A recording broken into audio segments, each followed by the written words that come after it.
Yeah, hi there. These comments, I'm going to just use your initials, SA, and this is Michael. I am the founder, owner, and the materials writer of all of your lessons at Stealth, the 7-step system to pass the TOEFL IBT. You're also one of my students over at California State University, San Bernardino, and I am going to read and comment on your essay right now. So, I think you might have tried to do too many different things in this essay. We have 1, 2, 3, 4, 5, 6, 7. We have 7 paragraphs. So we look at your thesis. Your thesis says this: this will have benefits for me. Going to the theater is good for me first. Okay, so you're saying that there's benefits for you, right? But you don't state what they are. You say you can spend time with friends. That's your second point, right? So we have 2 points so far. You have avoiding traffic. So you avoid traffic on the road. That's your third point. You have spending time with family. This looks like your actually your fourth point there. And then you have also, I can check them to be safe and not be worried because they're near my neighborhood. I guess this is maybe a fifth point is check family to be safe, right? All right, now let's take a look at each of your topic sentences in your body paragraphs. You say, in fact, I will agree to build the theater in my neighborhood. Because when they build the theater, this will make me going to theater, spend time to see the movie and to have fun. Also, it will be easy to let my family go there sometime with friends and they'll get to see the movie. Your first point is your benefits that you will have, but your topic sentence doesn't really tie back to that. So your second paragraph needs to more clearly connect back to your thesis. You say not only is a movie theater to watching movies, but also to spend time with family. But I'm a little confused here. As you have in your third paragraph the topic of spending time with your family, but you've already mentioned about going to your family and having time with them and also your friends. So it isn't quite clear how this idea relates. And even really, your second point is to spend time with friends. So to me, it's more logical that that third paragraph talks more about your friends that you can spend time with and not your family. So I think your third paragraph needs a better connection, I think, as it goes back to the thesis. Your third point, you say not only is a movie theater watching movies, but also to spend time with your family, especially during the weekend. You've already talked about the family thing, so you mentioned that one. I think in that previous paragraph. But really, it looks like the third paragraph, you're trying to get into the idea of traffic, right? So I think you want to recast that topic sentence. You might want to say, secondly, if a theater is built near my neighborhood, I will be able to save time because I won't have to get caught up in the traffic. That's probably the way you want to frame that. All right, let's go to your fourth paragraph. You say, therefore, the movie theater in my neighborhood, this will makes me not going there every day. But there's no topic there. It's not clear what you're trying to say here. And how does that relate to the thesis that you have in your introduction? So again, needs to be a much better connection of ideas. Okay, let's go to the next paragraph. You say, although you have theater in your neighborhood, it's good if you know how and when to go there.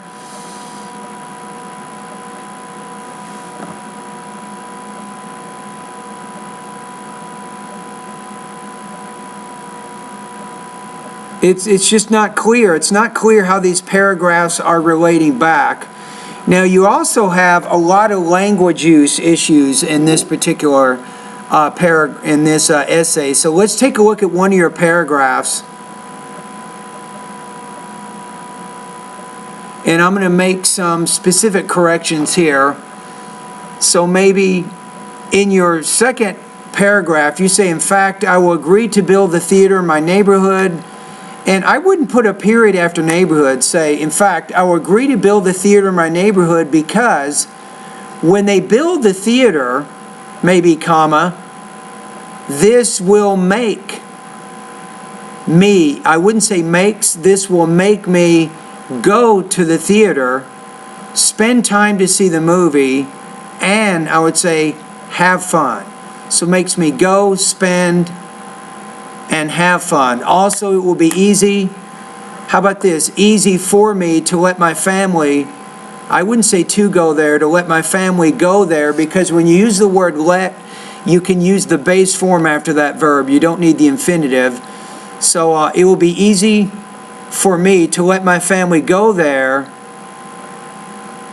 and then say to spend some time with their friends, comma, and also they will. How about this? Instead of see the movie and all the time, that's not what you're trying to say. And you can say, and also they will be able to see movies frequently, whenever they want. That's probably the better way to frame that. And then your last sentence, say, although the movie theater is near my neighborhood, comma, I will give them specific time to my family to go to the movie theater.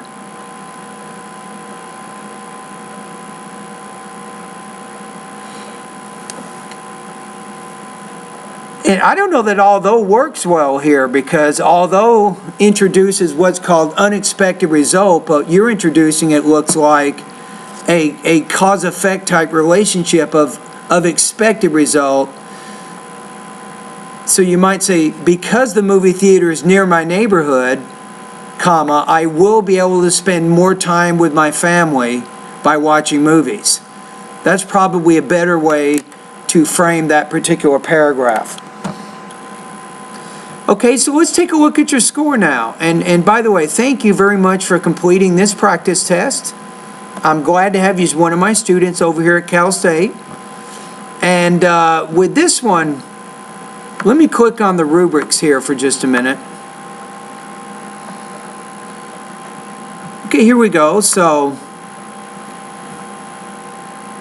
okay, here you're going to score in the 2 range on this.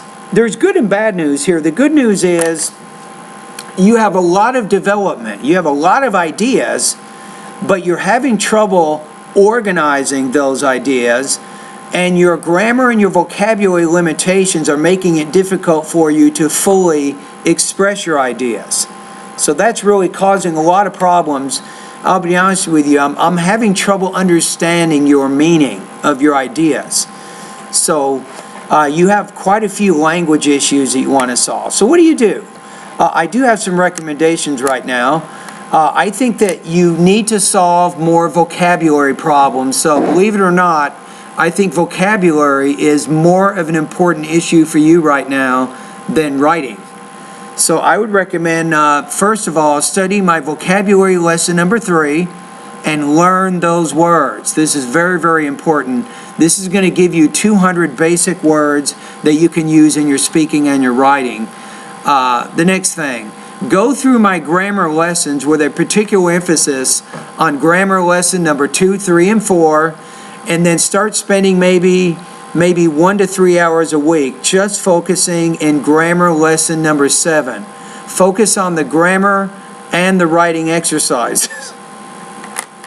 Also, in my online course, focus on the writing lessons, the ones that show you how to develop a sharply focused thesis. You don't really know how to do that based on what you just did, and you need more practice with your topic sentences. Your topic sentences need to more directly connect back to your thesis, so you definitely need a better organization. So one of the lessons that will be effective for you right now is my writing lesson number 8. Now, it's very, very important that you go over these things, and I would also recommend take some time, maybe between now and the final exam in our writing. I would encourage you to complete maybe 3 or 4 practice tests at my website. And once you complete a practice test, make sure you send me an email, as it says at the website. You can say, hey, Michael, I just completed independent writing practice test number 7. Could you score it for me? And I'll forward that over to my TA, and he will give you a score on that. So you need a lot more practice with writing, I think, and you'll probably get a little bit more comfortable with your ideas. So I'm going to put you at 2.0 out of 4. That's going to give you 14 points out of 30 on this particular writing task. Now, for the purposes of our grade, 2.0 is going to put you at about 64%. Now, remember that what you're having right now is it's not just organizational problems with your writing, but you're also having vocabulary and grammar problems. This is why I recommended specific vocabulary, grammar, and writing lessons that I think that can help you get better. So I strongly encourage you to review those lessons. Now, in conclusion, for today's video and my instruction to you is hang in there. I know it's hard for you right now, but you can do this. And remember, one other thing that's going to be helpful for you is spend time maybe reading newspapers, magazines, and longer books. This also gives you more practice with grammar and vocabulary. In addition to that, you can also spend time each day listening. You can watch news programs, history programs, documentary programs, maybe science programs. So when you get some free time and you're not doing the work for any of our classes, do some reading and some listening practice. That also will help get you more used to the language of speaking and writing of academic English. All right, anyway, thank you very much.